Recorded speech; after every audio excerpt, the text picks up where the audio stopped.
बे समाव दुलाराय बर' फरायसा आफादा सोलोंथाइखौ लानानै हादरनि सोलोंथाइ मन्त्रि बिथां धर्मेन्द्र प्रधान बिथांखौ लोगो हमहैदों। मैयानि सानाव जे दुलाराय बर' फरायसा आफादनि जे मोनसे हानजाया हादरनि सोलोंथाइ मन्त्रि बिथां धर्मेन्द्र प्रधान बिथांखौ लोगो हमहैदों। गासै मोन 7टा गोनांथार दाबिखौ लानानै बे समाव हादरनि सोलोंथाइ मन्त्रिजों सावरायलायनाय जायो आरो बे सावरायलायनाय बायदि बे समाव गोबां रादायखौ बे समाव मावफुंनो थाखाय बाथ्रा एबा खोथा होदों होननानै फोरमायथिनायखौ नुनो मोनदों। बे समाव दुलाराय बर' फरायसा आफादनि जे अफिसियेल फेसबुक पेजनि गेजेरजों बे समाव फोरमायथिनायखौ नुनो मोनदों। मैयानि सानाव जे दुलाराय बर' फरायसा आफादनि लोगो आफादगिरि बिथां खोरोमदाव औवारी, गाहाय नेहाथारि बिथां खनीन्द्र बसुमतारी आरो सोलोंथाइ नेहाथारि बिथां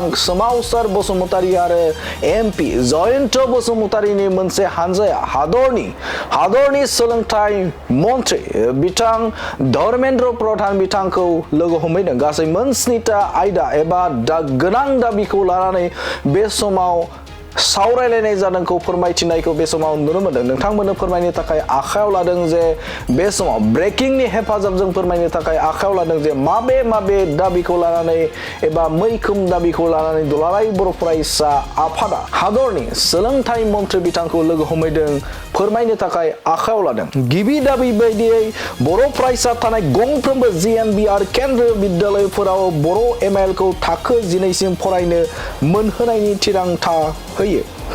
GNB गायसननानै मैखोम बर' फरायसा थानाय जिल्लाफोराव थाबैनो गोदानै GNB गायसननो आरो क'क्राझार जिल्लानि थाखाय फिन गोदानै जिल्लानि बेन्दोङाव GNB गायसनफिननो थिरांथा होयो। C10नि उननि जानो गोनां आनजादफोरनिफ्राय बर' रावखौ लेंगुवेज 1 महरै लिरनो हानायनि थाखाय होनाय दाबिखौ मावफुंनो थिरांथा होयो।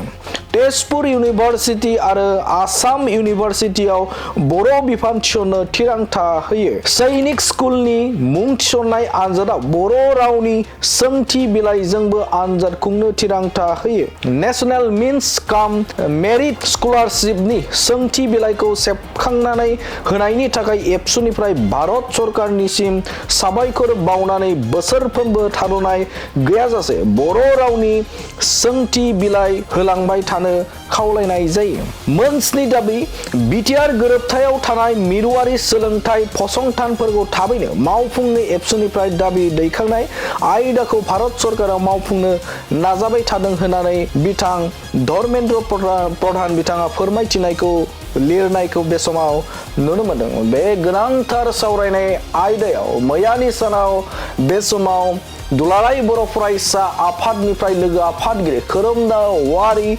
गाहाय नेहाथारि बिथां खनीन्द्र बसुमतारी, सोलोंथाइ नेहाथारि बिथां सोमावसार बसुमतारी आरो MP बिथां जयन्त बसुमतारी बिथांमोना बाहागो लाहैदों होननानै फोरमायथिनायखौ बे समाव नुनो मोनदों।